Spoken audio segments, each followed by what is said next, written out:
Do you have 20 years to waste? I know you don't, but this man obviously does. Anyways, Brownsville man sentenced to 20 years for massive liquid meth conspiracy. Don't be this guy, all right? So Brownsville, Texas, a 42-year-old Brownsville resident, Ernesto Vargas, has been sentenced to 20 years. Gosh, that's a long time. 20 years in federal prison, no less, for his role in the conspiracy to distribute large quantities of liquid methamphetamines. Wow. U.S. Attorney Alamadar S. Hamdani announced the sentence, which will be followed by 5 years of supervised release. Wow. Vargas pleaded guilty on March 7th to conspiring to possess with intent to distribute approximately 253.2 kilograms of liquid meth. I don't know how much that is. All right. Don't know. Don't mess with the stuff. Anyways, a haul with the estimated street value of $650,000. Whoo. Wow, that's some money. What would you do with $650,000? I know what I would do with it, for sure. So, the investigation revealed that Vargas was assisting a 45-year-old man. So, listen, people, listen. You have to make better choices, okay? You don't want to end up like these two older men who make bad decisions because they didn't learn their lesson. What's that mean? These people obviously came from a broken home and they didn't take their life too serious because maybe somebody didn't teach them the right and wrongs of life because maybe they came from an abusive home. And my heart goes out to these two men because, life's already hard enough for men. All right. So, that in life we get many chances to do the right thing. And these men obviously didn't take the right choices because we all have choices. We can either do good or we can do bad. Just saying. Okay.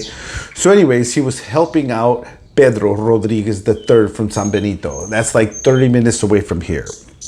Headed west from Texas or from Brownsville, Texas. So anyways, on January 11th, law enforcement officers conducted a traffic stop. A traffic stop. Somebody told on him, okay? So anyways, the vehicle, a traffic stop on Rodriguez's vehicle after switching lanes without signaling, okay? Use your turning signals if you're out there, smoking some ganja or drinking and driving. I'm not condoning those things. I'm just saying, obviously, you need to do your correct turning signals. All right. So anyways, Rodriguez, who had several pending, guess what? Warrants. Shocker to no one. Again, this man, had several chances to keep doing the right thing. But what did he do? I need to keep choosing this XYZ behavior because of my bad choices, because I need to handle or do this kind of money because I'm in too deep. Okay? Childhood trauma. Maybe this person was physically abused, emotionally abused. Okay? Maybe his parents were narcissists. Whatever the case may be, this man has been suffering. These two men have been suffering all of their lives and they keep making the wrong decisions. Okay? We all have choices. A search of his vehicles released a large quantity of liquid meth hidden inside an auxiliary tank. They're creative for sure. Maybe he could have used his creativity on something else, right? What do you think? Rodriguez admitted to knowing about the meth and agreed to transporting the narcotics from South Texas to Dallas. The probe further revealed that Vargas and Rodriguez received the liquid meth from a co-conspirator in Mexico. Drug cartels. Don't know that for a fact, but maybe. Okay? from Mexico with plans to transport the meth northward to distributors. Vargas was taken into custody in June 12, 2022. Rodriguez had previously been sentenced to serve 120 months in federal prison. I wouldn't want to be in federal prison.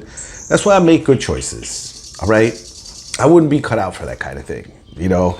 Just who would want to be held in a prison? You know how spooky those prisons are? Look at, ghosts. Look at all sorts of ghost channels that go to prisons and they have all sorts of ghosts in it. You know, demons and things like that, things that go bump in the night. You know how it is. So anyways, he was also to be followed by 5 years of supervised release. Vargas will remain in the U.S. or custody pending transfer to the U.S. Bureau of Prisons facility to be determined in the near future.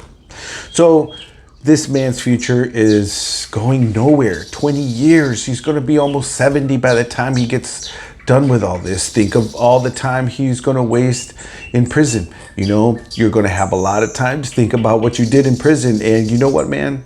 No shade. I'm just saying that God be with you, brother. God be with you. Okay.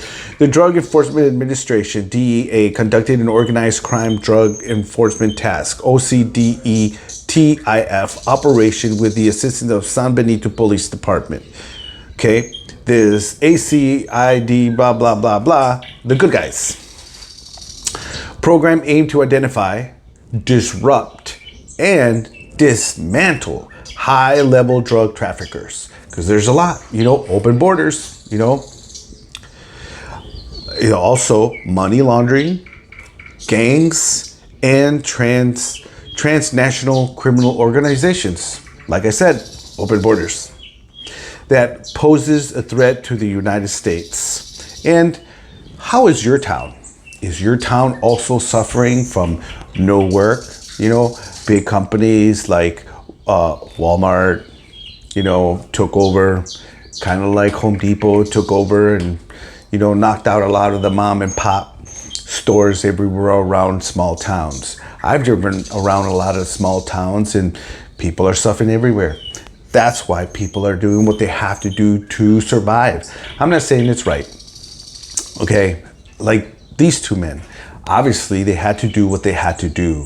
And I hope that you and your family are doing well because it's not getting any easier for any of us out there. So remember, let my stories help you change your lives. And I will see you in another video.